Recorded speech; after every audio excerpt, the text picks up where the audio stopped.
Oh, good. Well, the word is yours. All right. Thank you so much for inviting me, and thank you for coming to listen.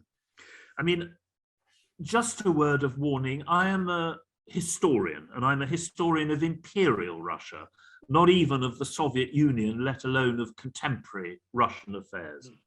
I'm also an international historian, and I am a historian of empires. So that is the perspective from which I'm going to come. It might seem a slightly strange one to many of you, but I think that's useful because there have been countless international relations specialists talking, and this is simply a slightly stranger and in some ways crazier perspective. One risk of that is that it might seem to you that my own position on what is happening and on the Russian invasion of Ukraine is equivocal. It isn't. I mean, just to start off, this is immoral, it's illegal, and it's also very stupid, even from the narrowest Russian realpolitik perspectives. And I'll say just a word about all those 3 points as a sort of introduction. Immoral. Look, we're not naive. We know very well that morals are not the key factor in international high politics. Nevertheless, if the human race is going to survive, some level of proportionality and restraint is essential, in other words, from governments. The only justification for a full-scale war on Ukraine and the enormous suffering it's causing would be if the absolute essential interests of the Russian people were under dire threat. They completely were not. As for illegal, again, we're not naive. We know very well that international high politics is basically a question of power more than law. Nevertheless, law does have some, reality, and the key source of international public law is not justice, but prudence. And that is why we have the taboo on invading other sovereign states and trying to pinch their territory. Again, we risk the future of the human race if this principle is flouted. Now, it is exceptionally important, even more than at most times, that this rule is not flouted when empires collapse and huge issues of borders inevitably emerge. I thought in that sense the remarks of the Kenyan ambassador at the UN were to the point. The third and most important point I made just earlier was that it's not just that this is immoral and illegal, it's also that it's very stupid. And you remember Talleyrand, worse than a crime, a mistake. The point here is that, one effect of this nonsense is going to be, the loss of almost all the economic gains Russia has made at great cost in the last 20, 25 years. You're going to lose yet another significant group of the most intelligent, able, if you like, ambitious, younger generation Russians, and Russia certainly can't afford to do that. Even from the narrowest realpolitik perspective, which is the one of Vladimir Putin and his government, this is nonsense. Essentially what they're trying to do, I suppose, is to Finlandize Ukraine, to use the old Cold War term. In other words, to have a government which will basically say and do nothing against Russia, except that they're trying to go further than that, because they're trying to put in a puppet regime. And there is, talk about actually the Russians and Ukrainians only being one people. Now, that always in the last 25, 30 years was nonsense. It's of course definitively nonsense now. The way you consolidate forever the loyalty of the Russian-speaking population of Ukraine for Ukrainian national identity and statehood is to kill them in their thousands and to wreck their cities, which is what the Russian army is now doing. But even beyond that, the Soviet Union only succeeded in Finlandizing Finland after 2 Finnish Soviet wars, the Second World War, and the model of Soviet domination and deep penetration of East Central Europe, which was a model which the Finns were only too happy to pay a price to avoid. All this sounds a bit pompous. I mean, you can boil it down to the fact that the Soviet Union in the 1950s and 60s was a great deal more powerful than Putin's Russia. That, I think, is all I will say as an introduction.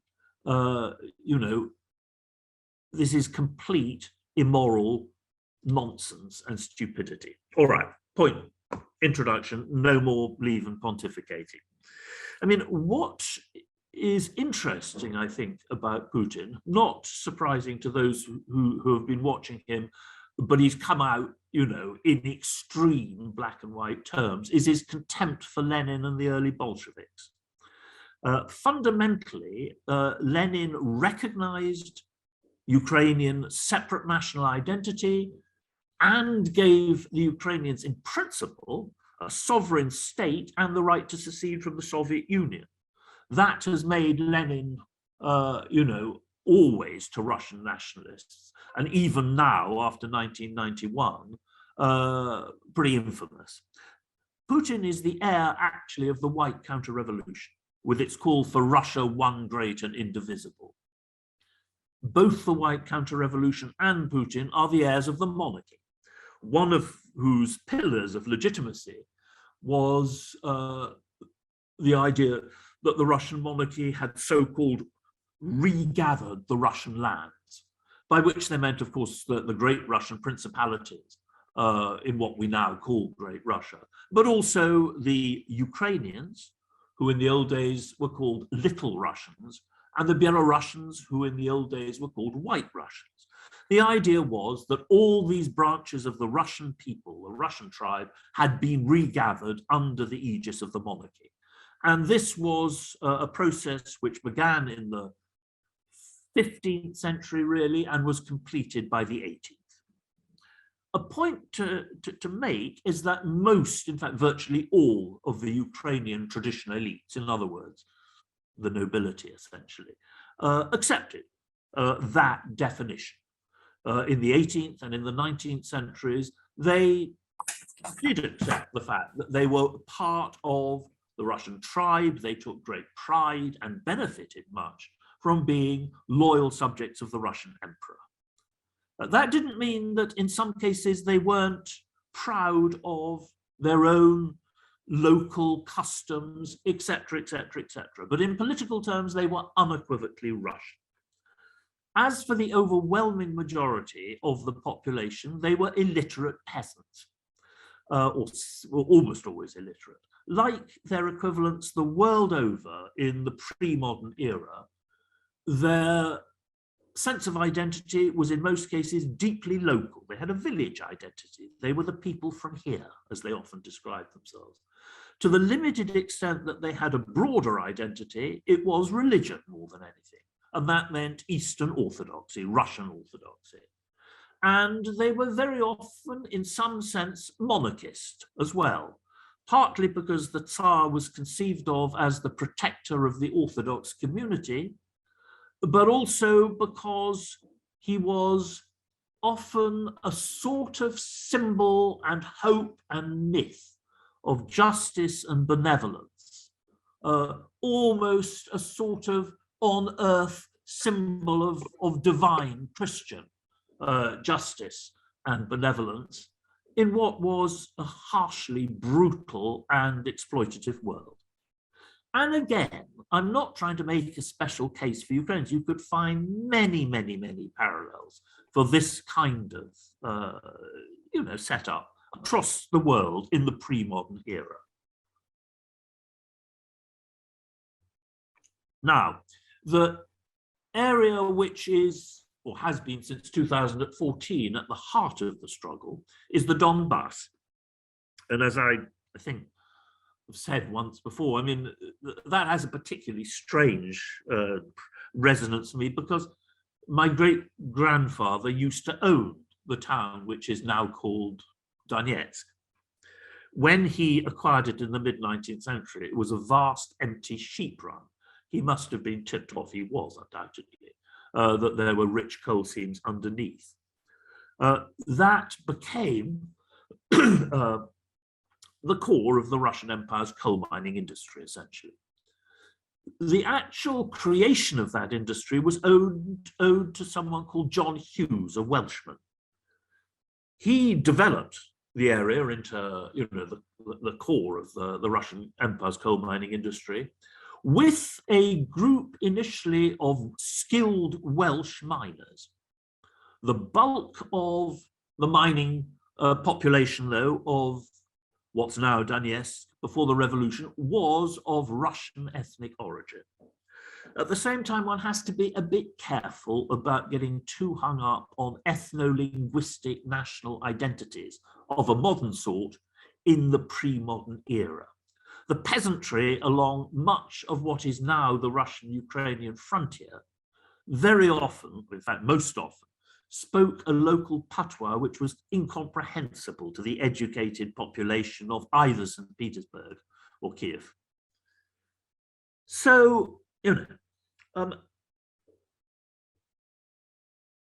if you think of my great-grandfather himself, he was a man to whom you could not ascribe a modern ethno-linguistic national identity any more than you could to the peasantry. Of course, he spoke every language under the sun. He was a cosmopolitan aristocrat. His main estates were at the other end of the empire in our old homeland, which is now called Latvia. He was the Lord Chamberlain, but also the friend of Alexander II, the emperor, at the time he acquired this area. And Alexander himself was not just the emperor of Russia, he was a European gentleman, and he considered himself to be the first gentleman of his empire. Now, unsurprisingly, my great-granddad was utterly loyal to that conception, that reality of Russian empire. Again, a more general point, there are great dangers of reading back into the history of empire modern ideas about identity.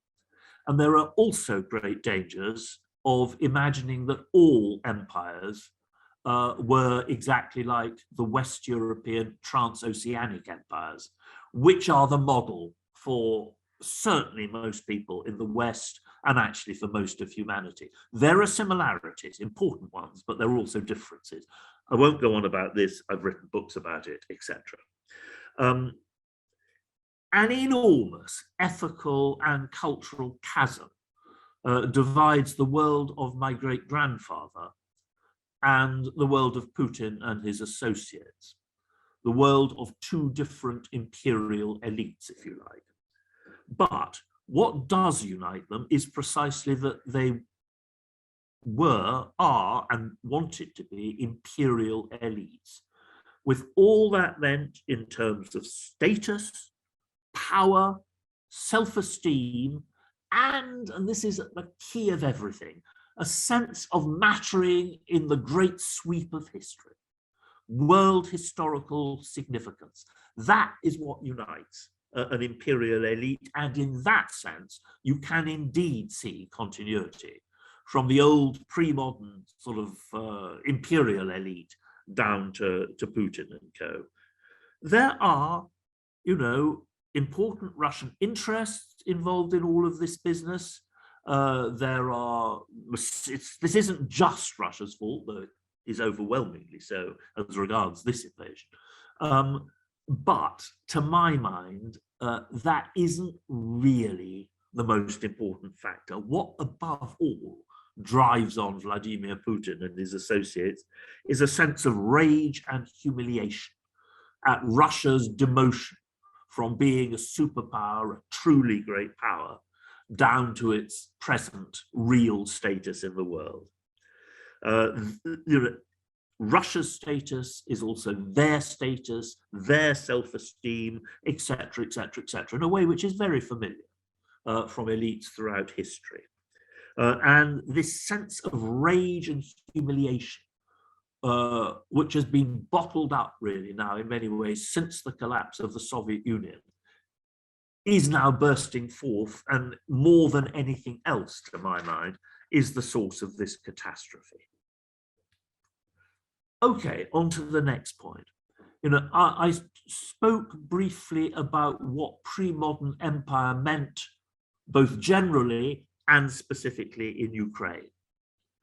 Again, both generally and in the second half of the 19th century Russian Empire and therefore Ukraine, this pre-modern conception and reality of empire faced an enormous challenge, the one that we call nationalism, which in various combinations is a mix of ethnicity, religion, language on the one side, ethno-linguistic nationalism it's usually called, plus ideas of popular sovereignty, the democratic element, which was part, or at least the populist element, which was part of the modern, or is part of the modern idea of nationalism, and which began to mount a major challenge to all empires over the sweep of the 19th century.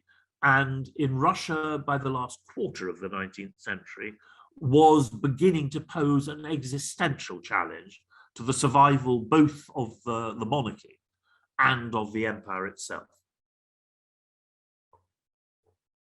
Now, of all the challenges the Russian regime faced in those days from non-Russian nationalism, the Ukrainian challenge was the most important.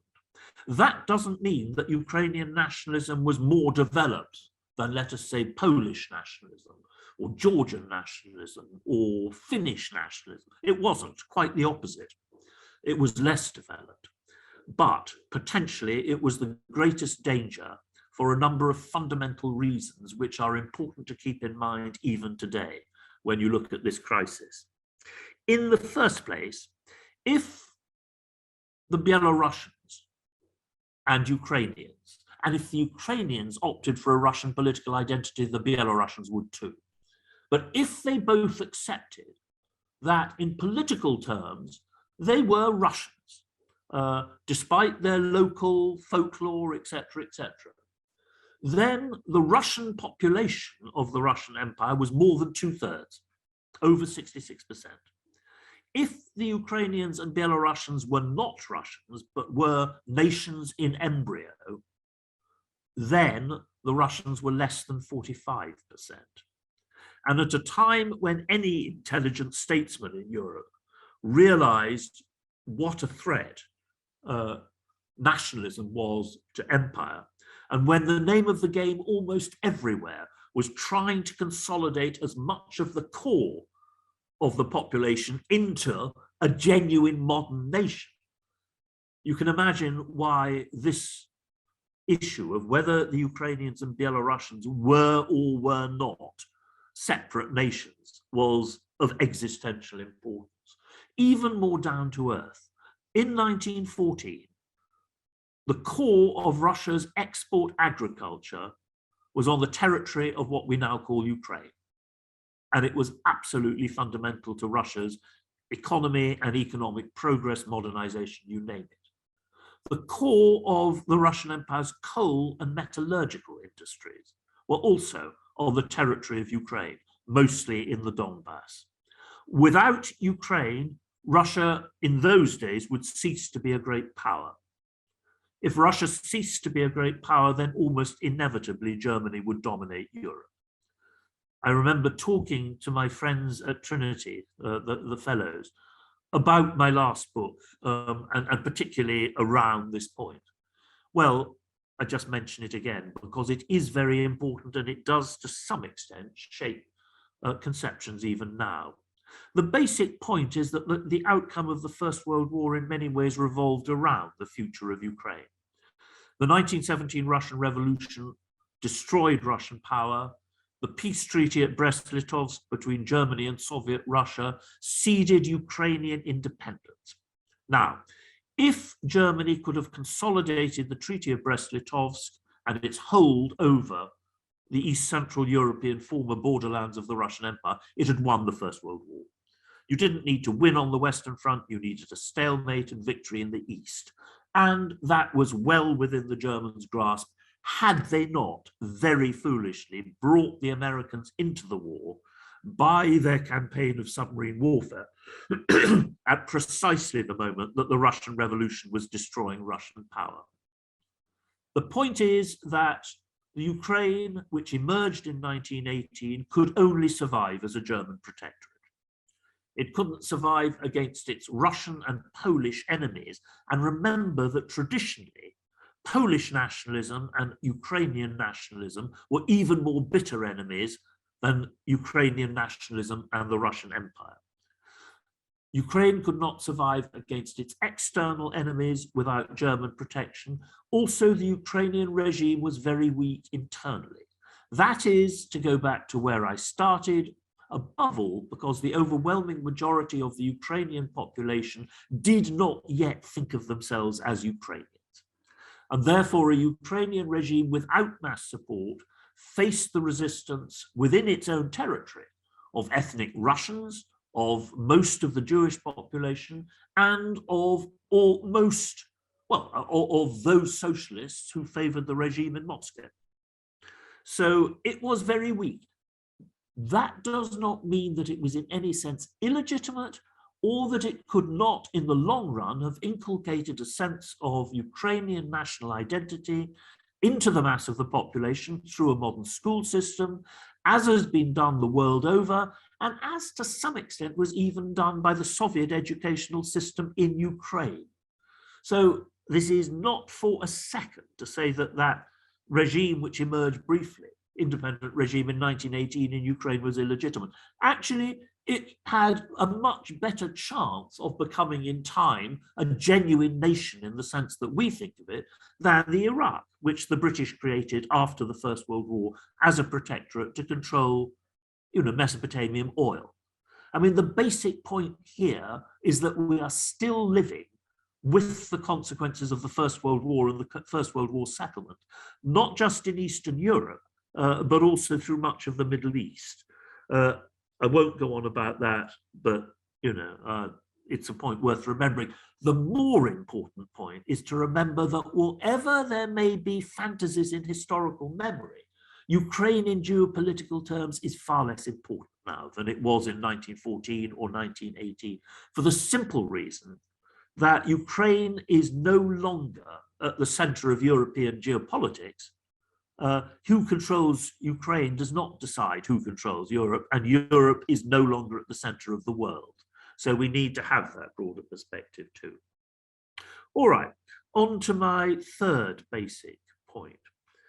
Back in the 1890s, the chief legal advisor to the Russian Imperial Foreign Ministry, a man called Theodore Martins, wrote that if the principle of national sovereignty, ethno-linguistic national sovereignty, triumphed in East Central Europe, then it could only do so as a result of huge geopolitical wars, essentially, civil war and mayhem. Because, as he rightly said, East Central Europe was the world of empires, the Russian, the Austro-Hungarian, the Ottoman, to some extent the German. Martins was right. It has taken 2 world wars, genocide, by which I mean real genocide, not the ridiculous usage of the word nowadays, and ethnic cleansing on a colossal scale, to turn the imperial map of East Central Europe of 1914 into the largely national map of 1945. The point, of course, immediately to note is that the one area excluded from this was the Soviet Union, which was, in my definition anyway, a sort of empire in socialist form. Also worth remembering, and I repeat something I said just before, that it's not just in East Central Europe that this mayhem resulted. We are still in many ways living with the consequences of the collapse of the Ottoman Empire across much of the Middle East. For all sorts of reasons, one of the most fundamental of which is that this is a region of intermingled populations and communities, loyalties which are traditionally religious and even to some extent dynastic, much more than they are ethno-linguistic. And it is very difficult to root the European conception of the ethno-national linguistic, let alone democratic nation state in this region than it has proved even than it was in Europe. We do also need to remember that most of the great countries of Asia, in other words, Iran, Indonesia, India, even to some extent China, are not empires in the traditional sense, but they are in many ways closer to empire in their sheer size, their ethno-linguistic complexity, their historical memories, than they are to the Western model of the ethno-linguistic state. At a risk of diverting vastly, it is worth remembering that one reason why Japan was uniquely successful in modernizing and westernizing so quickly is that it is not just a European model, ethno-linguistic, national community, but it is actually more of one than any European people. Islands completely inhabited by one population, neighbors safely on the other side of a sea. That is the sort of dream of the ethno-linguistic national sort of extremist in Europe. The reason I make this point about Asia is that in 1914, before the First World War, the great European empires were in trouble, but they were still viable, and they actually put up quite a performance. Even the Ottomans and the Habsburgs, who many were, writing off in 1914. It was the strains of the First World War which destroyed them. The big danger in much of Asia is that, coping with global warming, coping with climate crisis is going to put many of the same strains and demands on those Asian polities that the First World War put on the Habsburg, Ottoman, Russian, to some extent German empires, and they risk collapse. They are going to have to dig deep in terms of legitimacy, mobilization, etc., and they may not be able to. And if they fall victim to, Gujarat for the Gujaratis, Bali for the Balinese, you name it, then I fear the planet might not survive the results. So just, that point. One way of thinking about the collapse of empire is to look at the British Empire. The British Empire's decline and collapse was better managed than most. Nevertheless, we are living with the consequences of its collapse all the way from Ireland to Fiji, in terms of political instability. One of the most obvious legacies of the British Empire and collapse is the Palestinian issue. Another, as I've already said, is the incoherence of the Iraqi so-called nation state. The biggest legacy of all is India, the subcontinent. Not just the appalling suffering which went along with partition, but the fact that as a result, particularly of the border dispute, the issue of Kashmir, we have had a succession of wars between India and Pakistan, which now reach the level of nuclear confrontation. Since the Indian subcontinent, even more than almost anywhere else on Earth, is going to be very, very heavily affected by global warming, even at the most optimistic scenario. That nightmare, the combination of geopolitics and climate change, is right in front of our eyes. It is worth remembering as well that the consequences of empire's collapse very often take a full generation to work through. The unification of East Bengal and the Punjab into a single Pakistani state in 1947 was absolute geopolitical nonsense and ethnocultural nonsense. It nevertheless survived for another 24 years. And when it collapsed, of course, with the emergence of Bangladesh, it did so amidst civil war and nasty international war, etc., etc.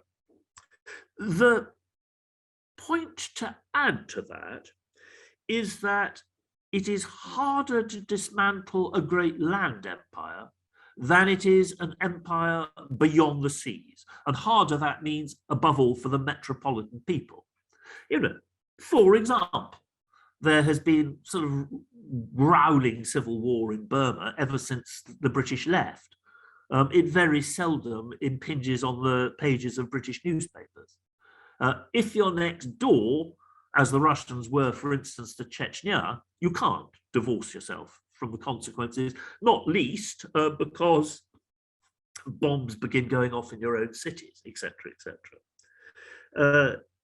Even more dangerously, the resentments, the sense of humiliation that very often, is felt by the ex-imperial elite is obviously more dangerous when the former empire is your neighbor. That opens up all sorts of possibilities of border disputes, etc., etc. The comparison which is usually made with post-1991 Russia is post-1918 Germany, and it's a good one, so long as one doesn't get too overexcited. It's a good one above all else because Russia in 1991 was almost as much on its knees as Germany in 1918-19. That meant that the peace settlement of 1991, like Versailles in 1919, was, I think it's fair to say, made against Russia, just as it had been made against Germany. That's to put it too crudely. It's much more complicated than that, but that's how I, just put it out that way for the moment. One result of the peace settlement was that 25 million Russians, ethnic Russians, suddenly found themselves living outside the borders of the Russian Federation virtually overnight. Now, if you think of just what confusion far smaller numbers of Ulster Protestants and Algerian Pieds Noirs caused in terms of getting out of empire, some of the nightmare which one could have imagined emerging from 25 million Russians outside the borders of the Russian Federation become clear. It is, of course, to the point that the largest group of these Russians live on the territory of what is now Ukraine. I think the point to make here is not, at least yet, to get too excited by comparisons between Putin and Hitler. I have never thought of Vladimir Putin as Hitler because he is not someone who had the sort of fantasies or the ideology, the lunacy, if you like, of a Hitler. He is, always was, a ruthless, cold calculator. To what extent he still is an interesting question, and let's leave that to the questions. My big book on emperors, which comes out, which I've been working, I think, for most of my lifetime, which comes out in about 6 weeks' time, has an awful lot to say about aging autocrats, which is to the point, but I won't go on to that now.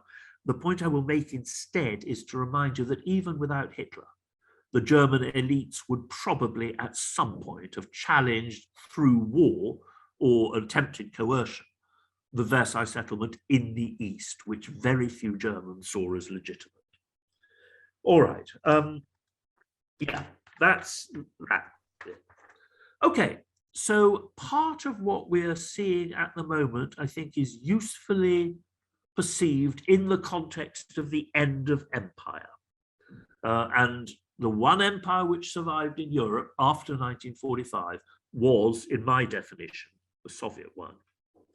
Now, in that period, late 1983 till the beginning of 1992, the collapse of the Soviet Union, for the only time in my life, except a little bit today, I was very interested and involved in contemporary political analysis. I was the Soviet Union in the politics department at LSE, apart from anything else. I was also, by a series of complete oddities, I was on Margaret Thatcher's little foreign policy advisory committee in the Centre for Policy Studies.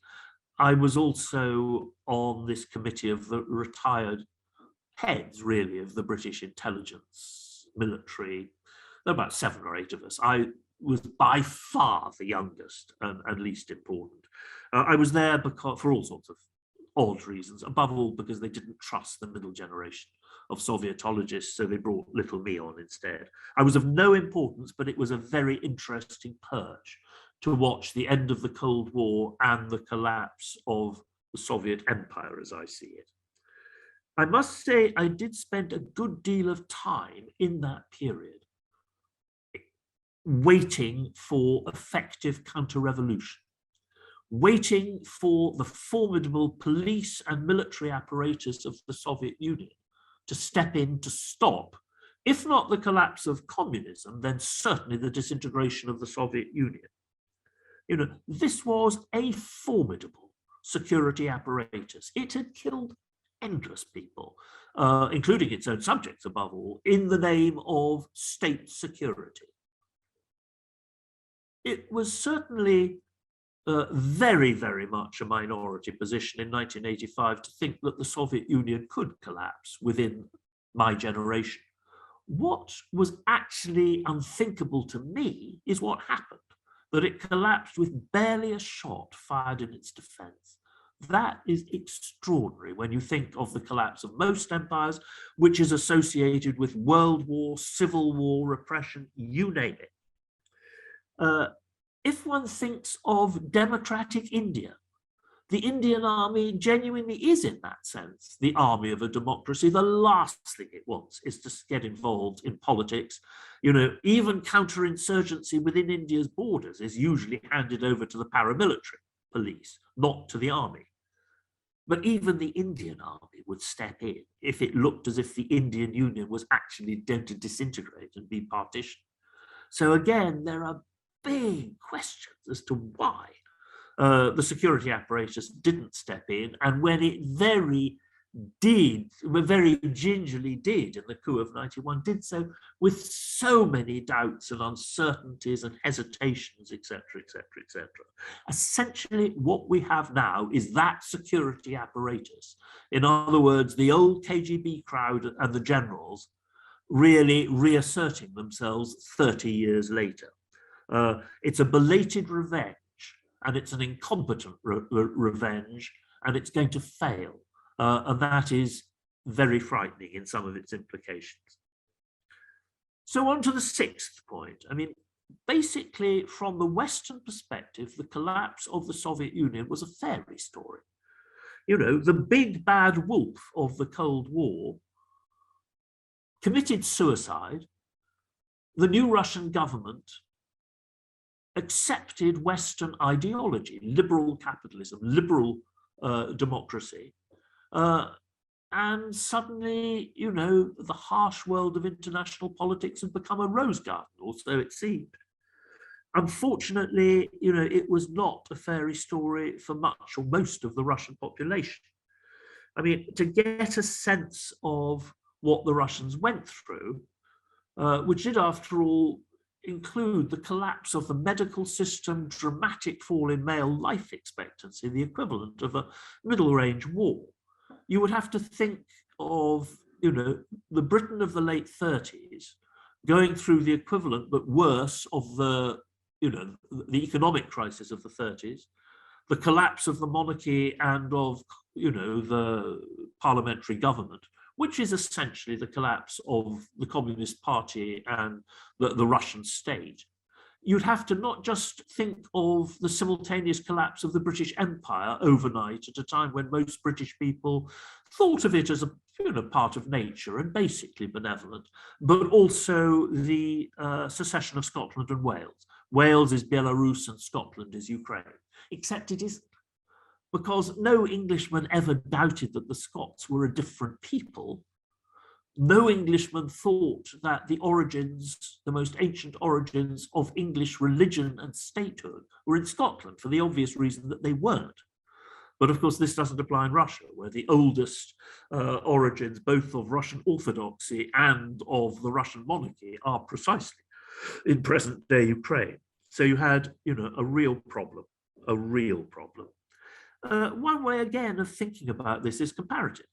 You know, if the American electorate, supposedly, you know, the greatest of all democratic electorates, can vote in Donald Trump under the slogan of "Make America Great Again," it's not at all surprising that the Russian electorate could initially, in most cases, have welcomed Putin, and many of them still do. You know, Russia's decline from superpower to beggar was much more dramatic than anything which happened, you know, to the American people as a whole. And that is the basis, in many ways, of Putin's regime. as always, make America great again, regain imperial glory, if you want to put it that way, means most to elites. And from their perspective, you know, the collapse is dramatic, as I've said. Inevitably, Ukraine was, the loss of Ukraine was what hurt them most. Partly for the ethno-linguistic reasons that, you know, I've been mentioning. Vladimir Putin's comment that he'll never believe that the Ukrainians and Russians aren't one people has the deep roots in Russian perception, particularly Russian nationalist perception that I've mentioned. Also geopolitics. It was the determination of Ukraine to secede from the Soviet Union in the autumn of 1991, which doomed the Soviet Union and doomed any possibility of escaping communism, but keeping the core of the Soviet Union and of the old Russian Empire together. Of all the parts of the former Soviet Union that Russians felt most indignant about losing was Crimea, which was part of Ukraine in 1991. And the reasons for that go deep in Russian history, but are above all linked to the patriotic associations of Sevastopol, the big sieges of the Crimean War and of the Second World War, huge cost in Russian lives. These are deep in Russian memory. They're part of Russian identity. Of course, there's also the point that Sevastopol is the base of the Russian Black Sea Fleet. There are all sorts of cultural associations with Crimea. And there is the basic indignation that, after all, Crimea was never part of historically conceived Ukraine. It was given to Ukraine by Nikita Khrushchev in 1954 as an idiotic 300th birthday present to mark what Russians see as the Ukrainians joining the Russian state, you know, pledging allegiance to the Russian Tsar back in 1654. You know, one basic frailty of the Soviet elite and ruling elite was that they were bound to have a very shallow and distorted conception of Russian history. This was a revolutionary regime.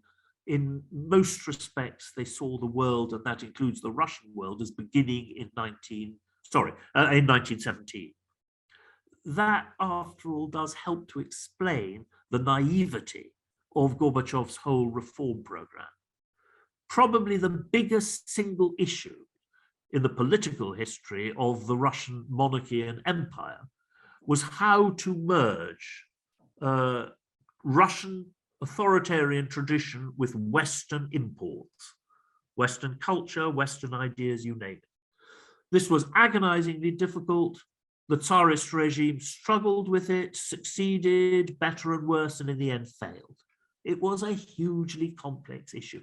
Gorbachev blundered into this as if, you know, there was no historical background, attempting to bring in, without thinking about the consequences, Western political principles into the even more authoritarian political culture of the Soviet Union. So, you know, again, this all helps you to understand the resentment of people like Putin, and indeed of a much broader range of Russian nationalists about Soviet ideology, the Soviet regime, you name it. Okay, next point.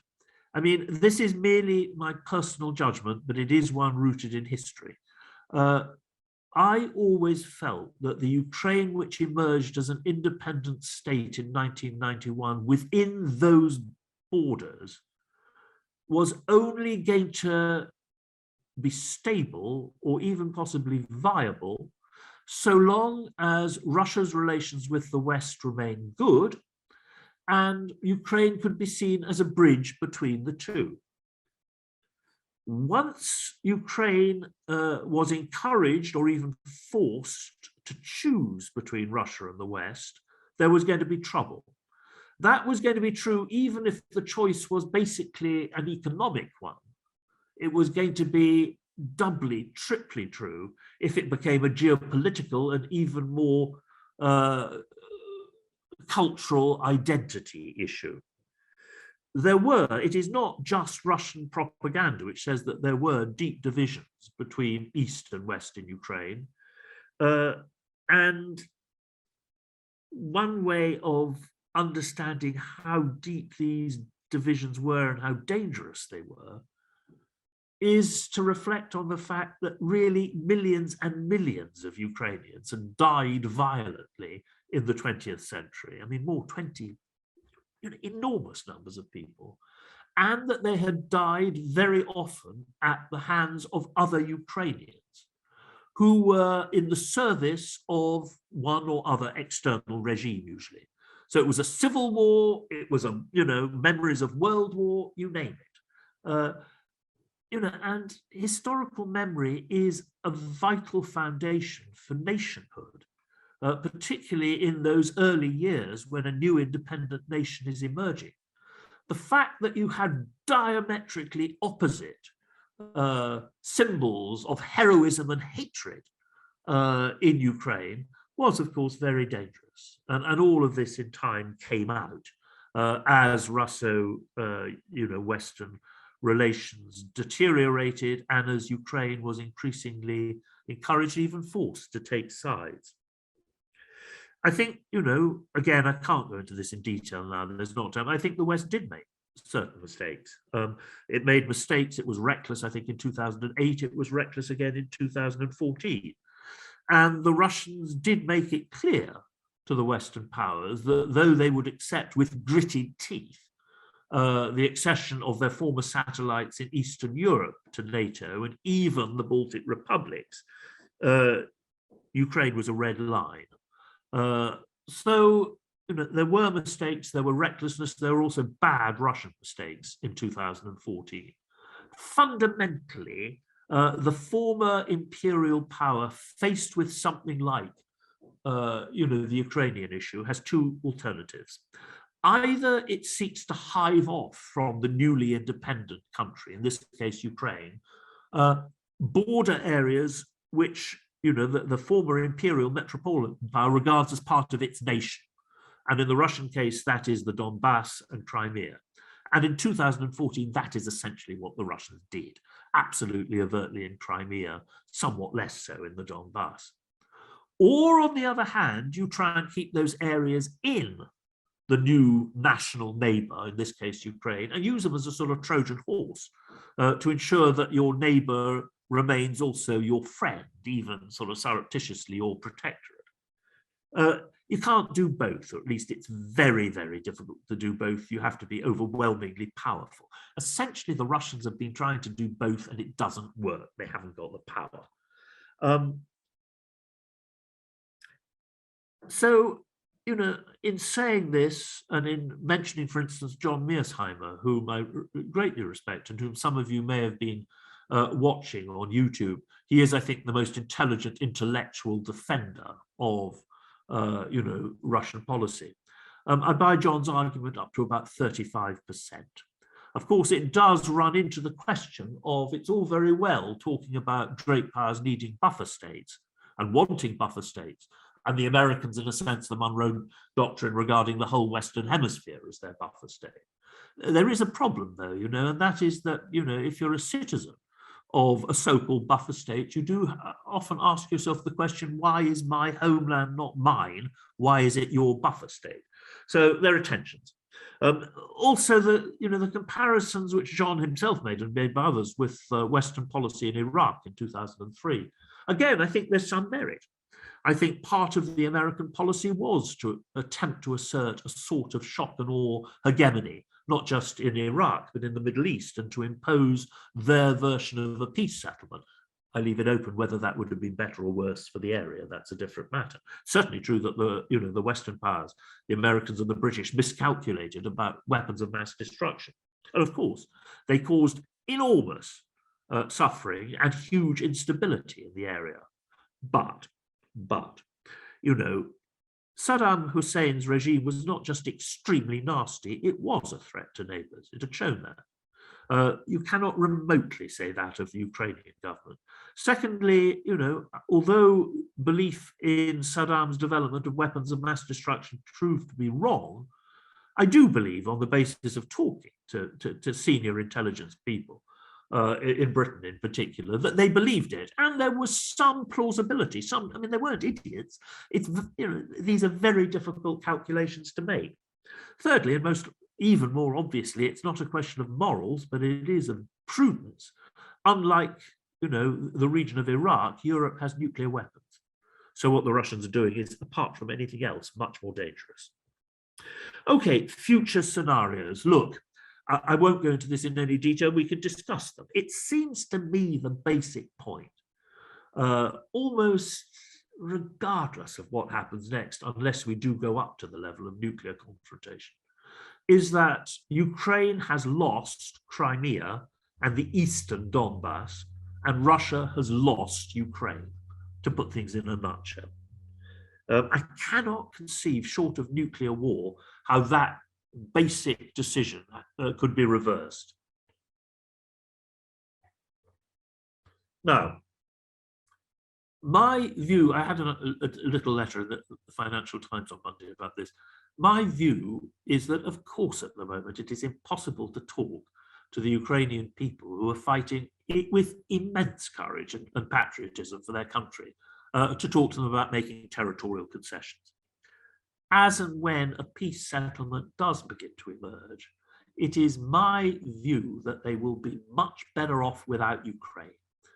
A wise Ukrainian president would rephrase the issue, not as ceding territory to Russia, but as getting rid of a population which will be an enormous obstacle to the development of Ukrainian democracy, to any lasting peace and stability in relations with Russia, and to Ukraine's chosen path towards the West and specifically the EU. That is what I would try and do. I do not believe there will ever be lasting peace and stability with Russia without that. And if you tried to look, in the extreme scenario of Putin's regime falling and a more liberal pro-Western regime coming to power in Moscow, you would delegitimize it overnight if it tried to hand back Crimea to Ukraine. I would arrange plebiscites, referenda on a county-by-county basis across the Donbass, in the way that the Danes very wisely did after 1918 in Schleswig-Holstein. And I would reckon on the fact, firstly, again, as a general principle, firstly, the Ukrainians have lost the eastern Donbass. They're not going to get it back. Secondly, the population there, to the extent it's still living there, is mostly Russian and will be a permanent nuisance if Ukraine tries to reincorporate it. Thirdly, and most basically, that this area is, or was even in 2014, a rust belt, Europe's biggest rust belt. It's been fought over now for 8 years. And actually, in many ways, to talk cynically, it is very much in Ukraine's interest to hand over responsibility for rehabilitating, restoring that neighborhood to the Russian taxpayer. To put things, look, in very ridiculous sort of personal terms. As I say, my great-granddad and granddad used to own that area in the late 19th century, etc. And that made them, in contemporary terms, third-class contemporary oil sheikhs. If anyone tried to hand it back to me now, they'd get a polite refusal. So it's that kind of sense I have. I don't think there is anything wrong with neutrality for Ukraine, so long as one remembers that neutrality comes in different shapes and forms. Sweden, Switzerland were neutral countries during the Cold War, and they were no threat to anyone, despite the fact that they were armed, in some ways armed to the teeth in the Swiss case. I think Ukraine can certainly accept neutrality. Apart from anything else, it knows that NATO won't take it on board. What it requires is A, the absolute clear stipulation in the peace treaty that it can be neutral, but it has every right to arm itself to the teeth, except for long-distance rockets, which might in theory be a threat to Russia. And the peace treaty and the borders of Ukraine, which emerge from that peace treaty, must be guaranteed by Russia and NATO.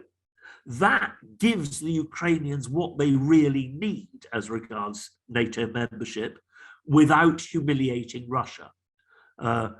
And this will be a theme which by now is running through this. I do think it is very important not to humiliate Russia, or even, like all of us, but not at the expense of killing millions and possibly tens of millions more people if this crisis really is allowed to develop. The other thing which must be made absolutely clear is that the Ukraine which emerges from the peace treaty is an independent sovereign state and has the absolute right to make its own choices about joining the EU or anything else. If there was ever any doubt that the Russians and Ukrainians were separate people, as I think I've already said, the Russian army has solved them. By killing thousands of Russian-speaking Ukrainians in the east and center of the country, by devastating their cities, it has actually consolidated Ukrainian nationhood. And actually, again, this may be too much to ask, but a wise Ukrainian leader would realize that now you can have the confidence and the generosity to say to the Russian speakers, look, you have proved your patriotism. Ukrainian language must always be the first language of our country, but we will go out of our way to allow Russian to be used whenever, frankly, you want to use it. Again, this may be asking much too much after all the suffering and all the extreme emotions which are needed to mobilize a people against an enemy such as Putin's Russia, but it would be wise.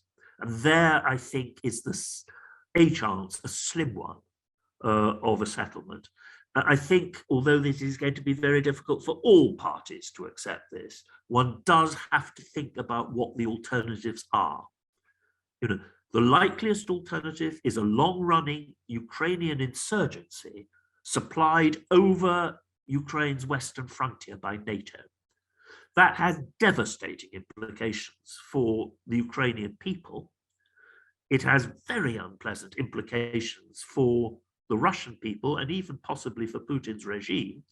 And it has devastating possible implications for European peace and security. So you should have that at one end of your mind and the reality at the other end of your mind that actually almost whatever happens, you're going to end up with Crimea and the eastern Donbass belonging to Russia and Ukraine belonging to itself, not to Russia. Okay, I'm almost there now, almost there. Are there any bright spots from all of this? Very, very few. Obviously, the courage and patriotism of the Ukrainians, which has been wonderful. Also, I think wonderful the generosity of the peoples of Eastern Europe, the Poles, the Moldovans, almost reduces me to tears to watch all this. In geopolitics, which is, of course, where one can be calmer, though in the end, the potential death and devastation is vastly greater, even than these awful, sufferings of Ukrainian refugees, etc. In geopolitics, the great gain is the resurrection of Germany as a great power.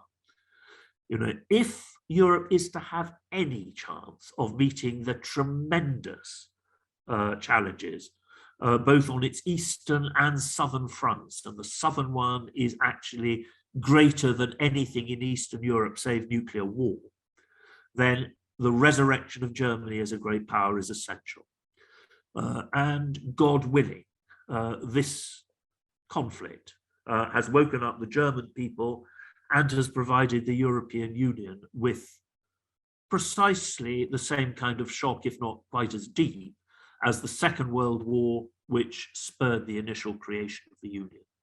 Coming up on the southern front is a crisis born of African demography, climate change and migration, which is going to be simply vast. Europe has enormous difficulties of meeting this in all circumstances, absolutely no chance of meeting it, unless Germany and with it Protestant Northern Europe comes to the rescue of Southern Europe on a very spectacular scale. I don't actually think that the resurrection of Germany as a great power is contrary to Russian long-term interests. what we are going to see, what we're already seeing, is Russia heading into the Chinese camp. Now, there are interesting parallels with this in the 19th century. This is basically the policy of the old court party, as I've sometimes put it. That won't mean anything to any of you who aren't historians of imperial Russia. What I mean, to put things in blunter terms, it is the idea which ran through much of Russian policy in the 19th century, but was always challenged in Russia. The idea which underpinned the Holy Alliance, the Dreikaiserbund, that Russia's basic ally in Europe was Prussia and Prussia-Germany, that Russia's basic interests were alliance with the Germanic empires to its east, the Hohenzollerns and the Habsburgs, both on grounds of ideological solidarity, but also security and prudence. You know, this was the way to make Russia's western borders secure.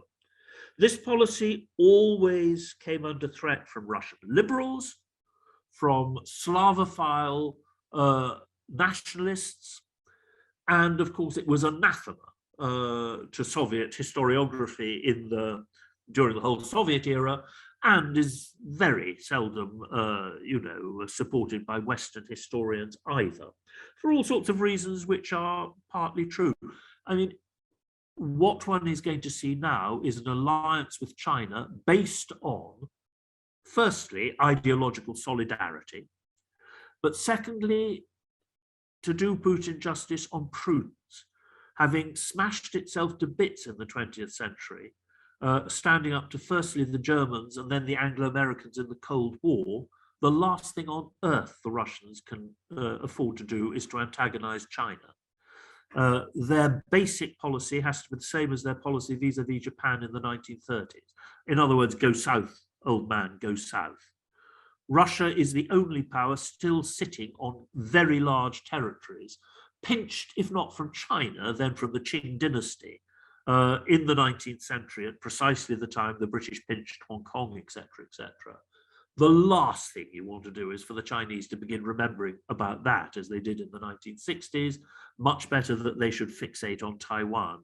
Also, you simply cannot afford to make Russia, a foot soldier in a Western confrontation with China, not least because American policy is completely unpredictable. Congress is an extremely dangerous factor. Most congressmen, would sell Russia and anyone else out, to secure their own seats in the next election. I mean, they won't think of it like that, but that is in a sense what they will do. And suspicion and hostility to Russia is very deep in the DNA of the Washington policy-making elite, for often very good reasons, I would hasten to add. So, I mean, I think that basic orientation towards China is set, but if Russia doesn't want to become the completely sort of subservient junior partner in the alliance, it would certainly benefit anyway from a good relationship with Germany and a Europe in which Germany was primus inter pares. Apart from anything else, it's only that kind of Europe which will ever be either willing or able to take a geopolitical position somewhat different to that of the United States. Even more important from the Russian perspective is going to be India. It's very interesting, even before the revolution, very interesting Russian thinkers saying that, look, this is 1908, 1909. British rule in India cannot last for more than a generation. The biggest threat for us in the future is going to be Chinese domination of Eurasia. Our great ally is going to be newly independent India. Well, watch the Indian stance recently. It's actually quite an interesting one. One way of gauging whether Russia remains to some extent an autonomous great power, rather than simply, Mussolini to Hitler, or that's a silly comparison, but that kind of thing, will be whether it is able to sustain an independent, friendly relationship with India, despite the Indo-Chinese confrontation. To begin talking in this way, of course, seems partly crazy and partly a bit wicked when you turn on your television and watch what's going on in Ukraine. But actually, we have a responsibility to think this way. I mean, one of the things that does frighten me is hearing time and time again, this can't be happening in Europe, this can't be happening in the 21st century. Of course, I understand that. Emotionally, I feel it. But it reminds me very much of similar feelings in 1900, you know, after 3-4 generations of peace and ever-growing prosperity, combined, of course, with a deeply rooted inherent European idea that we represent civilization. These kind of ideas become very widespread, and they can be very dangerous. It seems to me that, you know, what we've suffered in the last 3-4 years, firstly the pandemic and now this Ukrainian business, is on the one hand nature and on the other hand geopolitics. But I'm afraid on a pretty small scale in comparison to what is coming up in the next 2 generations. Seems to me that we are heading back into the world of the first half of the 20th century, with all that that implies in terms of war and possible catastrophe. It seems to me that climate crisis is nature on a far greater and more challenging scale than the COVID, and that attempting to cope with the emergence of China as a superpower is, in principle, a much bigger challenge than the one of incorporating Germany into the Anglo-dominated world order of 1914. Germany was a European, semi-liberal, mostly capitalist, Protestant-dominated European country. China comes from a totally different historical background. And the idea that China might be of equal weight to the United States, let alone of greater weight, is to reverse a world order which has existed for about 300 years. Never in history has such a fundamental shift ever occurred without very major wars. And on this occasion, you have a sort of, you can look both ways. Will nuclear weapons be such a deterrent that we won't have such wars? If so, then we're going to have a happier fate than we did in the first half of the 20th century. If not, then things are going to be a great deal worse. The other joker in the pack, which we never had to cope with simultaneously before, is climate change and the simply enormous pressures that that is going to put on governments and peoples everywhere. It's going to create political, I suspect, lunacy in the first world. Its impact in many third world countries is, I think, going to be simply catastrophic. So putting those two things together, I think does make me believe anyway that what we're seeing now is pretty small beer. I think I said to someone at the beginning of all this, I've had a slightly difficult last 10 days for one of my closest friends died and all this kind of thing. So I may be being too black and gloomy, but I don't think I see many reasons for great optimism at the moment. And I think in that sense, looking very, very coldly and harshly at this present crisis is necessary, because we're going to need all the wits we have to get out of the crisis which is coming. Okay, that's all I'll say. Thank you. Thank you, Dominic. This was always very, very passionate and on a, as you say, unfortunately, very dark subject. But it was good that you looked at the bright sides also in like reunifying the West and creating this impetus for, bringing people together on and also seeing the priorities, shifting the priorities to the right points. If I may, I warned you about this question. If I may, can I ask you the first question? There was Henry Kissinger. He wrote an article in the Washington Post 2014 where he's that was obviously, of course, 7 years ago, before even the issues with the Crimea. And but the solutions he proposed have quite a lot in parallel to what I think it was your 7th point, the way forward. So where do you see, to summarize what he wrote is essentially he gives also a lot of historical background, but then essentially he says that Ukraine, as you also pointed out, is both by language and also by religion. It's really split into two halves. And what he is saying is that you need to have a government in Ukraine which unifies these two halves of Ukraine, rather than one side trying to dominate the other. And the other point he makes actually several points, but the other main point is that is the neutrality, which you also mentioned. Yeah. So he said that because Ukraine has these two parts, these 2 feet in both camps in a way, it is Ukraine's very promising and unique role is to build this bridge between the Western Europe and Russia. Yeah. And so my question to you is really, how are your thoughts in parallel to Kissinger's thoughts, and where do you deviate? Where do you think your views are different? Sure. Well, look, Gerhard, it's not, I mean, to compare Squeaky Lieven to Kissinger is, as you might say, slightly out of proportion. But it's not surprising that we share we are international historians. You know, we are real politica in the last resort. You know, Metternich is his hero. You know, the old Austrian chancellor. Well, he was my great aunt was his mistress. You know, I mean, it's just kind of everything, you know, both emotionally and sort of our world. It's bound to be like that. And of course, I sympathise with everything he said in back in 2014. I mean, I think once relations between Russia and the West began to deteriorate, neutralization was the best option for the Ukrainians, but it was politically impossible, you know, from every perspective. It would have been better. I stress neutralization does not mean demilitarization. He was right then in stressing that, of course, and I said it myself, you know, Ukraine was very divided. And he was right in saying that you needed a government which, you know, could appeal to all. I mean, you do have a problem here, and this, you know, is not in any sense to undermine his comment. You know, government does also need to be effective.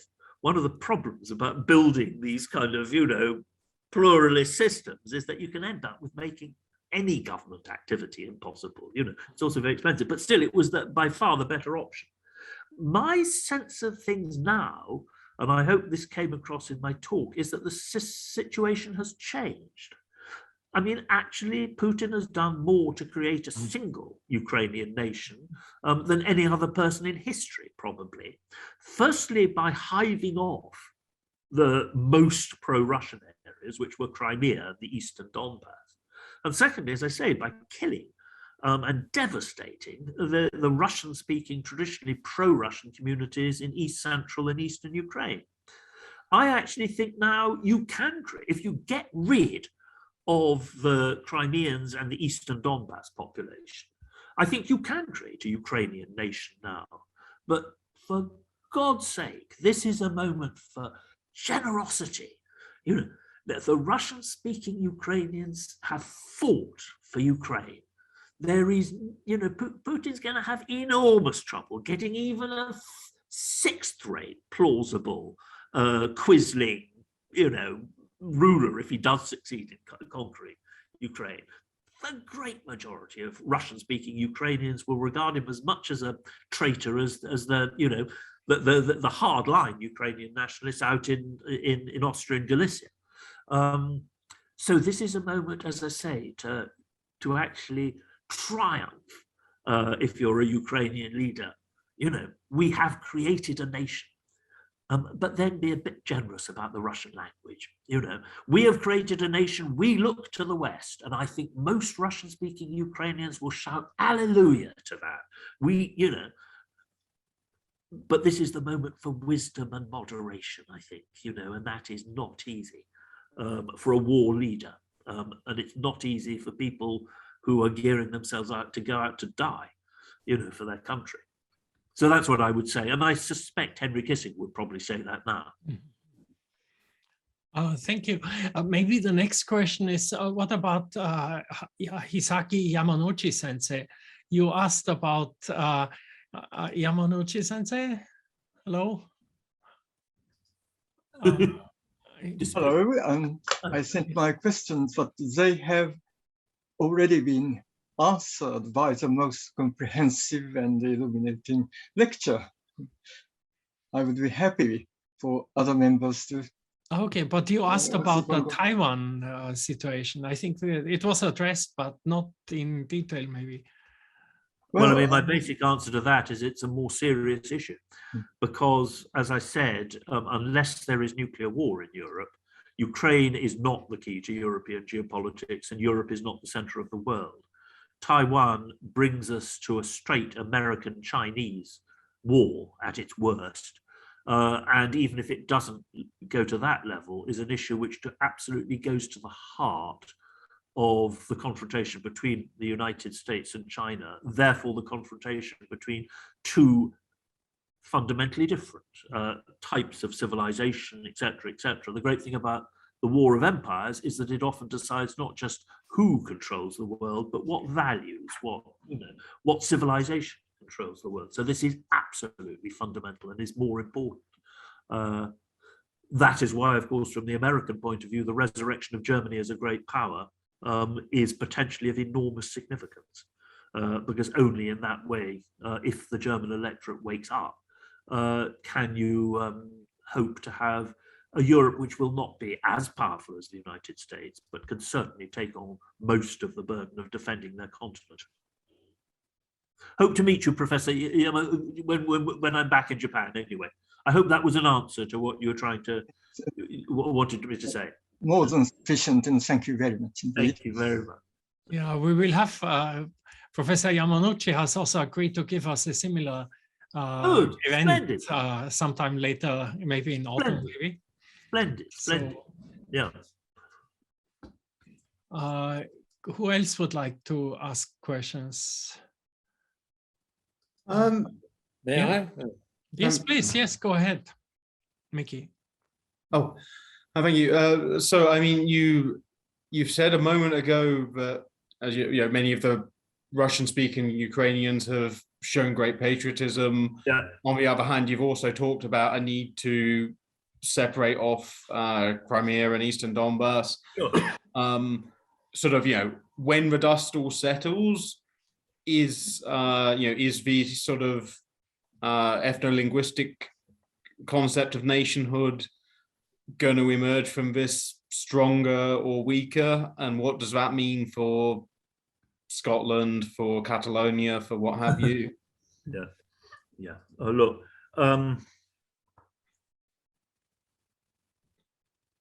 In terms of consolidating a sense of nationhood and of nation, ethno-linguistic is vital, but historical memory, particularly if it's raw, is also absolutely crucial. Obviously, the population of Crimea and of the Eastern Donbass does not share with Russian speakers in the rest of Ukraine the experience of being bombed and killed by the Russian state. I think that experience will consolidate a sense of Ukrainian nationhood and nation, and thank God. And as long as no one is too stupid on the other, coming out of extreme Ukrainian ethno-linguistic nationalist circles in the West, and I don't think they will be. I think a shared, memory of suffering and heroism is a very important consolidator, and a shared feeling of fear, also vital. As to, I would not myself have thought that most Scots or most Catalans will basically rethink their views on the basis of what has happened in Ukraine. I don't think they will make the association. I mean, who am I to talk on behalf of most Scots or Catalans? So I don't myself think that this issue will be as important as certain others. To the extent that the European Union itself takes on new life, itself becomes a more consolidated, viable, and necessary institution, and my God, I think it is, given the challenges coming up, the more likely it is, I think, for Scots and Catalans to say, why on earth do we need the Spanish or the British state, Spain or Britain. Because, again, you take the Irish example. The Irish have benefited so much from the European Union, not just in obvious, economic terms, but also because it's liberated them from their obsession with England and their need to, or their habit of looking at the outside world through somehow, through a sort of English fog. They're far more confident now. They're far, I think they have quite good reason to feel that they've grown up more than the English have in the last, generation or two. I mean, I think it's unfair on the English younger generation, but I mean, there are all sorts of things. But certainly they can see the advantages of the EU. Well, and I would have thought that, that might be true for a growing number of Scots. I mean, the EU in principle was always designed to provide the advantages of empire without the cost. And it has sometimes looked better and sometimes looked worse at achieving that goal. I mean, to put it actually, this is to say something more fundamental. Look, we have not shifted from where we were before 1914 in terms of geopolitics. The key to international power is continental scale resources, which before 1914 could only be had through empire, certainly for Europeans. That is the geopolitical basis for the age of high imperialism. The irony and the contradiction was that the key to domestic politics, to legitimizing elites, consolidating communities, seemed to be nationalism. So, the underlying cause of the First World War is the tension between the fact that both empire and nationalism seemed to be the wave of the future, and somehow you had to, conjoin them. It's not by any means a coincidence that we talk about China, possibly India, the United States as the only, possible superpowers, really, of a generation down the line. That is because of their scale. All of them face this problem of trying to somehow have the scale and also have what we take to be national solidarity. The European Union was based on, firstly, the geopolitical need for continental scale to count, not to be completely sidelined when the big issues come on the agenda, as by God they're going to do in the next two generations. It's going to be very dangerous to have other communities making the decisions on that. On the other hand, you're operating in the continent which created modern ethno-linguistic nationalism and is still in many ways in hock to it. And that's been the big dilemma. Well, certainly crisis helps to consolidate the European Union.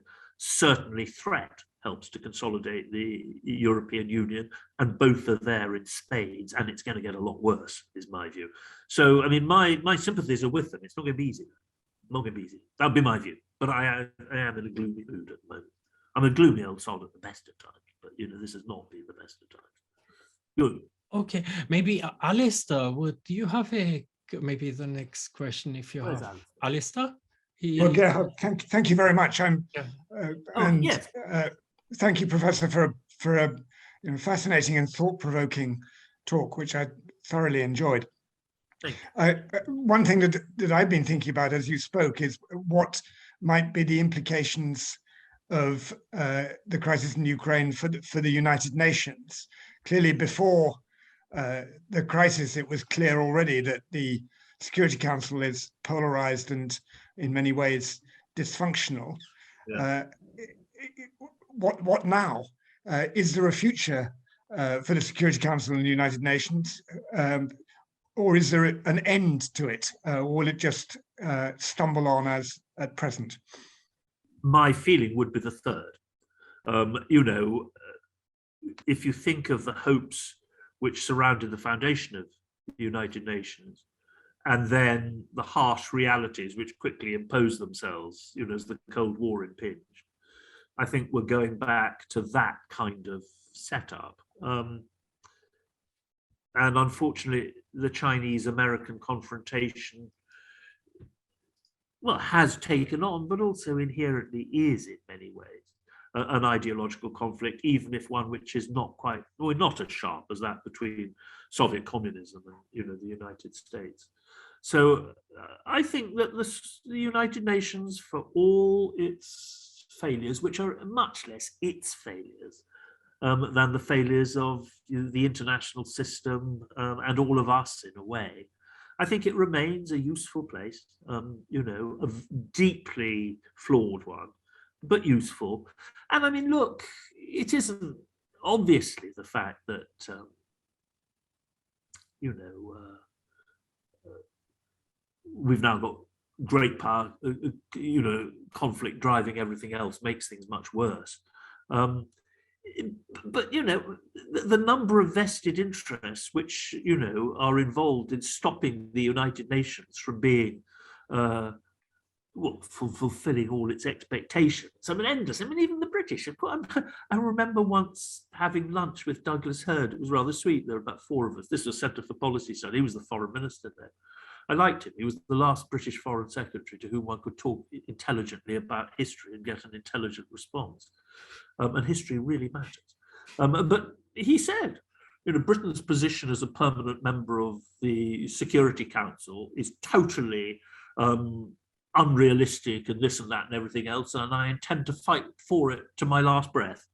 I like that kind of old-fashioned, you know, that's honest. But it's, you know, there are endless other sotto voce equivalent elements in the whole business of the setup of the United Nations, which of course are never expressed so honestly. But I think it's still useful. I think it's still useful. And look, in the end,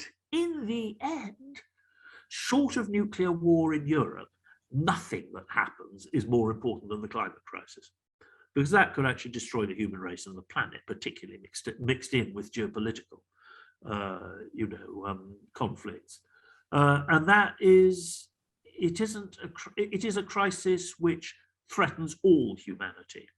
Unfortunately, it doesn't threaten all of us at quite the same level, at the same time and urgency. So it is going to be difficult. We know it's difficult, you know, to mount a united, you know, response to that crisis. But we have to do it to the extent we can. And the United Nations there, I think, retains a really useful role in that. Okay, next, maybe John Hinch, do you like to ask a question? John Hinch, for those who don't know, John Hinch is one of the most senior fellows in Trinity College and fluid dynamics professor. Are you there, John? I am, yes. Very nice to hear from you. Really nice. I hope you're well. I'm well, but I so enjoyed your presentation. Thank you. Wide-ranging and yet deep, and it makes me think. That's what I enjoyed about Trinity High Table, meeting people who are different and think so deeply. Thank you. Well, it was great. I mean, I felt just the same. All I learned from you lot. I'm hoping to be back. Sorry, John, where should we go? I'm hoping to be back in early May because, you know, my book's coming out at last. So I'm going to have a launch at Trinity. Yeah. Oh, super. And I'll be there for sure. Hope to see you there. You can already buy it on Amazon. I've already booked it on Amazon, but I think it comes 7th of June, I think it says. It's 5th of May in Britain. 5th of May. And then about the 7th of June in the United States. Oh, okay. Maybe next, Chris Morley is also one of the most senior fellows of Trinity, who is also here. And I know Chris since 1978, I think. I think first time we met was at the BA dinners in Hull, and later on, of course, on High Table. Chris, hello. Oh, hello.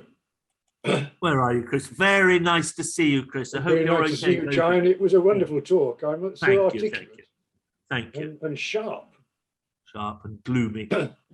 Well, very much look. Do you want to ask something, Chris, or was this just to say hello? Well, I was not particularly wanting to ask, but given the opportunity, it just occurred to me to wonder to what extent the various potentates and emperors that you tell us about were actually interested in the well-being of their people. Chris, are you talking about my emperors, or are you talking about Putin and co? Well, the generality. Yeah. I mean, are they conflicted by feeling they have to do well by their people, or able to enter in these adventures because they don't much care about their people? Yeah, well, I mean, look, my sense of this lot is that they think probably, they justify to themselves perhaps to the extent that they still need to, that they are serving the interests of Russia, which they equate with the Russian people, which they equate with themselves. But, you know, once you are dealing with these kind of people, these are statists. They're certainly not, well, they're not even any longer servants of the state. They basically own the state.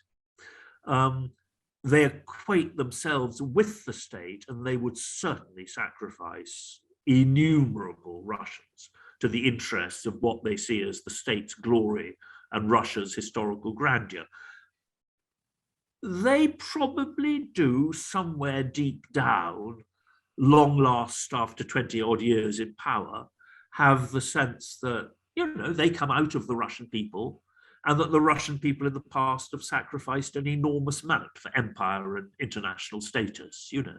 So these things, you know what human beings are like. They're never completely clear cut. You also know that I'm a romantic, really, and a reactionary. Now, you know, I've been studying my emperors for donkey's years, you know. I've been boring everyone on my table for donkey's years. In a sense, it's taken me 6 years, but actually this is all my career in life. Now, I think I said once, I mean, a lot of this is relevant. Aging autocrats brought down a number of the greatest empires in history. There are certain elements in being an aging autocrat. You've outlived anybody you ever deferred to. Your mother's dead. You know, your senior statesmen are dead. You've got squeakers you're talking to nowadays who you regard, you know, you remembered them when they're, you know, they first entered the service. You're, you know, 25, 35 years, you've never opened a door for yourself. That is not sane for anyone. You're getting older. You've got pains in your belly. You're getting more irritable. You're probably getting more arrogant after all that time in power, and you may very much be thinking of historical legacy. I mean, all these things are generalizations, but feeding in, you know, Putin's sense probably by now that he is Russia. He's, you know, the way he's spouting Tsarist ideology is quite remarkable. I suspect he's absorbed quite a bit of it. You know, his great statements is quite, of course, he would do it. But what he's got behind him is this, in these big speeches, is the statue of Catherine the Great, who conquered under whom these areas were conquered. You know, I think he probably is, God help us, thinking of some great role and legacy in history as the restorer of Russia's empire and Russia's might and status, you know. That's what happens if you live in palaces, you know, and increasingly no one contradicts him, you know, and that also is what happens with some of my emperors, you know. The only thing I would say on the other side, in defense of many of my lot, is that, you know, hereditary monarchs were brought up from earliest consciousness and childhood in the knowledge that they could be very, very dangerous people, not just for their subjects, but for the dynasty, etc.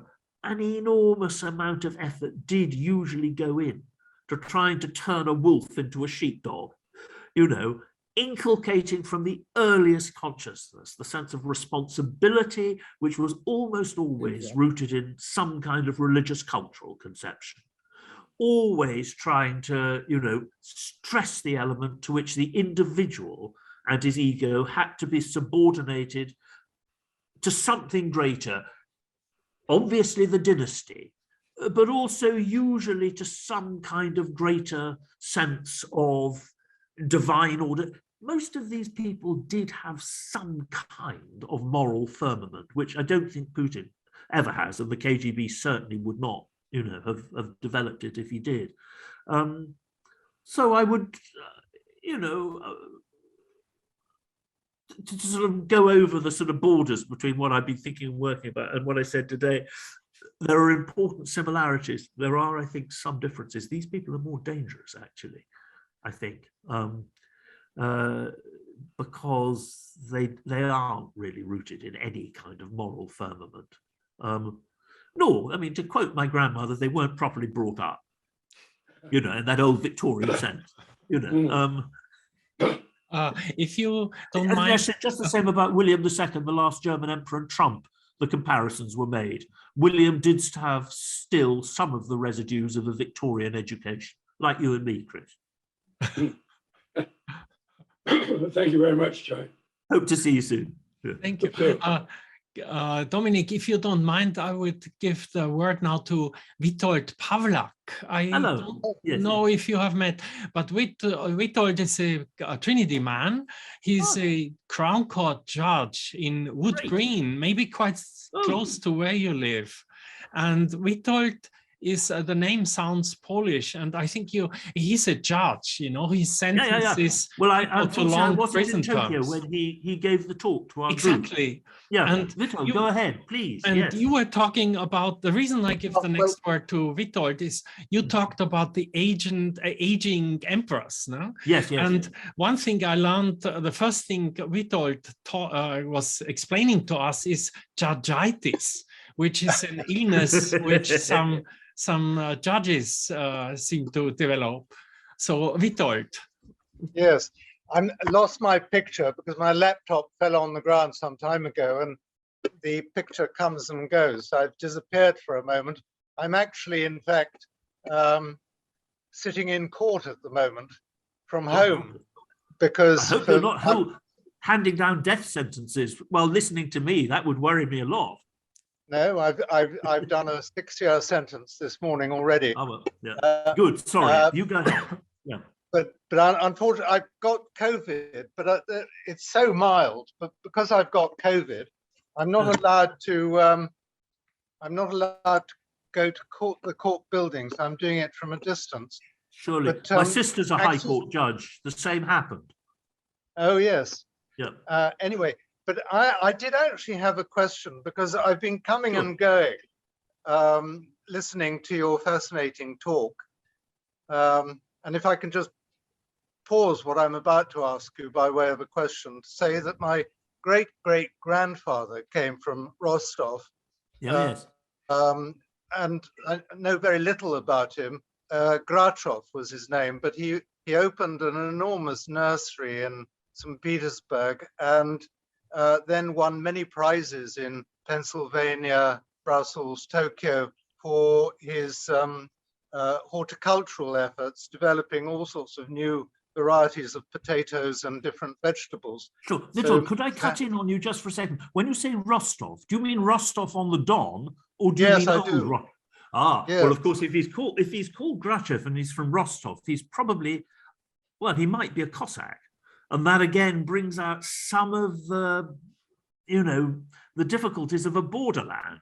These Cossacks were neither in every sense Russian nor Ukrainian in modern meanings. They were a funny mixture of the lot. But they became the great Russian nationalists, of course. Yeah. Anyway, completely different myths, Russian and Ukrainian, about Cossackdom. Sorry, I'm interrupting you. On you go. No, not at all. But I've got picture back. Oh, here you are. Yes, so I'm dressed up, I'm afraid. I've taken my wig off. But my question is really, how do you explain the fascination of Germany for Russia as demonstrated by Merkel's flirtation with Putin, which led to that pipeline and undoubtedly contributed to Putin's self-confidence in being able to do anything that he wanted to do? Sure. Well, I mean, look, I was going to say there's a simple answer. Of course, there isn't. You could write 100 volumes on this.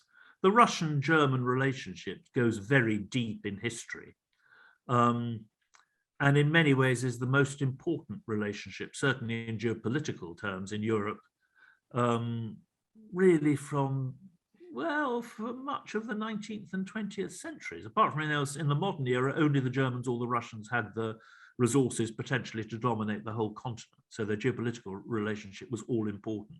The two communities, there were significant German communities in the Russian Empire, including the one from which my family, stems, in the Baltic, what's now the Baltic republics. There were very, very close, both cultural but also economic relationships. In 1913, 44% of all Russian trade was with Germany. So this is a deeply important relationship, a much more important one, historically than Russia's relationship with England, France, or Italy. So this really goes deep. Of course, in the 20th century, it went spectacularly sour. And both for prudential reasons and out of perfectly justified reasons of guilt, the post-war German generation, most of them, both had a sense of the vital importance of the relationship with Russia, and in many cases, a sense of guilt at the truly awful things that Germany had done to Russia in the 20th century, and particularly, of course, in the Second World War. I think Merkel has, Willy Brandt's recognition of that played a large role in collapsing Soviet rule in Eastern Europe. Since by 1980, nobody really of any sense believed in communism, Marxist-Leninist ideology. All you had was fear of Germany in East Central Europe and any attempt by Germany to reverse the 1945 settlement. Willy Brandt killed that off. And so actually he was the most, more than his Christian Democrat critics, I think he was a more effective enemy of Soviet rule in Eastern Europe, ironically, in the long run. So all of these things will have come through. Of course, there are vast vested interests involved on the German side in the trade relationship with Russia.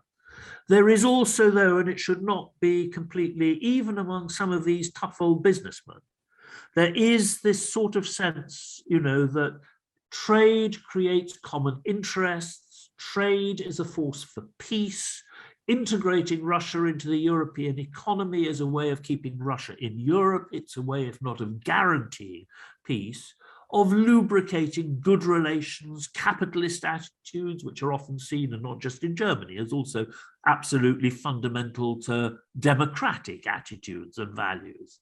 And that comes on top of the sense of guilt, which I think entirely rightly, the Germans, in comparison to most peoples, of course, with good reason, have been good since certainly about since the 60s in fully admitting the awful things they did and doing their best to compensate for that and to recognize, and that is very valuable. So I don't think the German attitude is something that we need to be surprised by, nor should we completely condemn it by any manner of means. I do actually think that the restoration of good German-Russian relations is, in the long run, very desirable for everyone. Of course, I entirely support, as I've made, I think, abundantly clear, Germany's current line and the restoration of Germany as a great power and a more tough-minded great power, which will, look at the relationship with Russia in that light. Thank you very much. Yeah, not at all. I won't chatter anymore. There may be other people asking questions. Okay. Clive, I think you had a question here. Clive, do you like to ask? Clive? No, that must be a technical fault. Okay. You raised your hand. No, I did. But it's been absolutely fascinating talk. Thank you. Okay. I think if anybody has, can I ask the question, Gerhard? Yes, sure. Please go ahead. Excuse me. I may have missed something because the connections in China are not so good, so I may have missed something. But Professor Lieven, thank you so much for a wonderful sweep across world history. I hope that one day we may be able to exchange notes on our respective ancestors in the Ukraine. Good. Mine were Vorontsov. Were they indeed? Oh, yes. Yes, there are no Vorontsovs left any longer, are there? There's a watchmaker in St. Petersburg, but that's about it. But do you think, is he genuine or is he just we won't talk about that. We will. Let's have that chat. My great uncle succeeded him as ambassador in London in 1812. That's right. That's right. That's my. So I'd love to have a chat about that. Yeah, let's. Following on particularly something you wrote in the FT, do you think that the ruling elite in Russia now, Putin and his cronies, would ever accept cease being a Eurasian power, which the neutrality of Ukraine would in a way be. No, I don't know. I mean, I think if their self-esteem is given a golden bridge, and if they are forced to look realistically at the alternatives, I don't think it is completely inconceivable. I mean, any kind of genuine rapprochement with Russia, I think, point at a number of Western leaders who certainly, in the areas which they've devastated, many people would think of as war crimes, but we won't go down that line. Yes, I think they could. I think they could. And I think for their own sake of their own self-esteem and also their own legitimacy, they will have to go on saying that they are and believing it, because vast numbers of Russians are invested in that as well. I mean, what the problem with Russia, among others, is that it is still a very great power, but only really in one realm, which is the military one. And that is I mean, the difference the Chinese and the Russians, I think, is in part that the Russians, the more intelligent ones know that they are, in steep relative decline and are responding to that with a sort of desperation and with a rehabilitation of that very narrowest definition of great power, which is military. The Chinese think the world's going to belong to them, and therefore I would have thought would be more happy to take a longer term view. But I mean, that's just my own, sense and whatever. Thank you very much. Not at all. Thank you. Thank you, Dominic, for this fantastic discussion and your fantastic presentation. Also, it's a very, very dark subject with a silver lining. I think you pointed to silver linings here. I mean, the only thing I would say, Gerhard, I mean, just to repeat, I've tried to divorce, you try and divorce your intellect from the sort of your emotion, what's going on. I'm in a pretty gloomy mood because, we've been hit on a number of fronts recently in the last 10 days. And actually in a very little way, and it is tiny and it's ridiculously selfish to talk about it in this context. But I run this foundation because I was given all this money. To yes, I've seen, and you had to stop it now. Well, the whole thing's been blown up, of course. I mean, that is of minuscule importance in comparison to the suffering and the awfulness, but it's of slightly more importance as a little example of a bigger reality, which is the lives and the life chances, but also the contribution they could make to Russia's future of very many younger Russians has been sacrificed to this nonsense.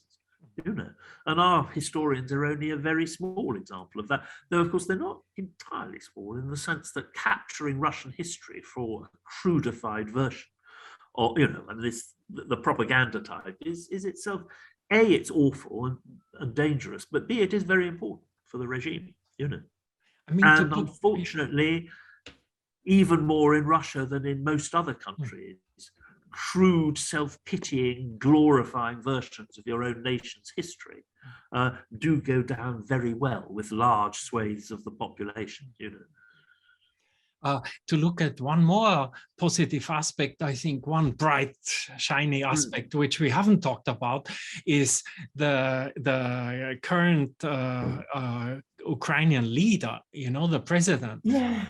He is like a sunshine in the whole dark cloud. Hasn't he done well? And but Gerhard, that I think also does speak. Yes, he has. I mean, God willing, he is planning now to address the Japanese parliament. He talks now to all the parliaments in the world. Good man. And the great he's thing such is, a fantastic leader. He's great. He mustn't get too excited.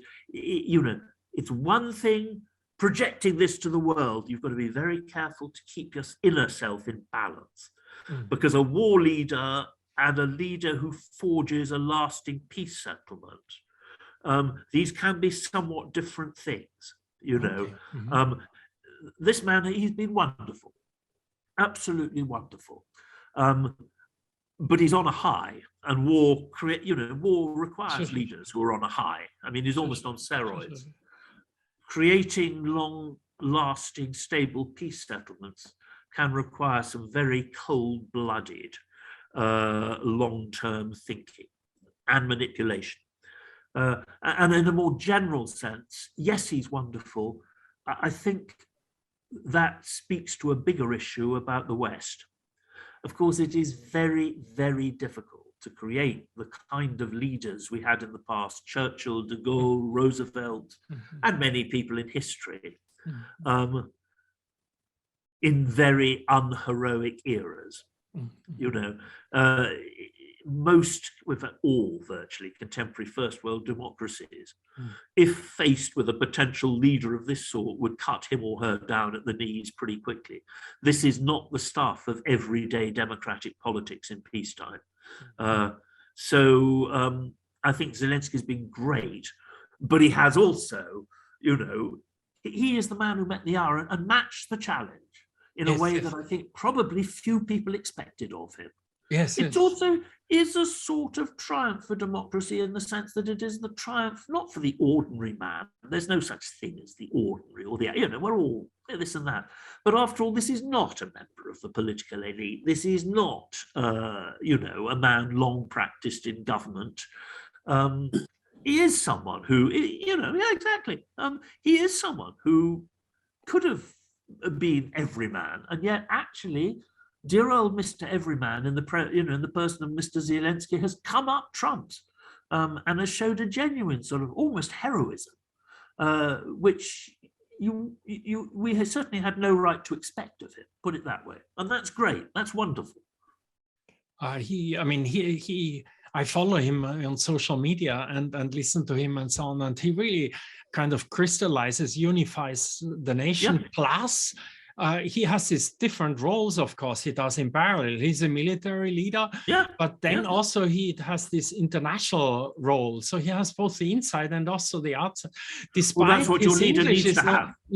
That's what your leader has to have, particularly at moments like this. And it is not easy combining all those, you know, all those roles. No, it's touch wood. I think he's been, but as I say, I mean, it sounds an awful thing to say, but the greater challenges might be to come, you know. Yeah. Okay, I think we have taken so much of your time here. This was fantastic. And very, very much looking forward to seeing here in Tokyo. I think in 2 weeks you're here. No, I get there, in principle, you know, I'm flying over the North Pole again. Should be there on Saturday week. I've got to go in. Apparently only have to go into quarantine for 3 days if I do a PCR now after 3 days. And I'm allowed to go to I don't know. This changes every day. I'll send you an email anyway. But it'd be great to see you. And if it's possible to have a dinner, it'd be wonderful. But I will only be there for a month because I've got to come back for the publication of my book. But I'll be there for the whole of the autumn as well. Yeah, depending on virus, we'll do either one-on-one or with a group. Yeah, exactly. Okay. Exactly. Great. Bye. Thank you so very much. Bye. Thanks for listening. Bye. Thank you also for your wife. I saw her here. I think, I don't know if I see her. She was there. Yes, I did see her. Mikiko is here. Yeah. So thank you very much for lending your husband to us for so long time, Mikiko. All right, Gerhard. Bye. Thank you. Everyone. Bye. Bye, everybody. Yeah. Bye. Bye. Brother, you were there.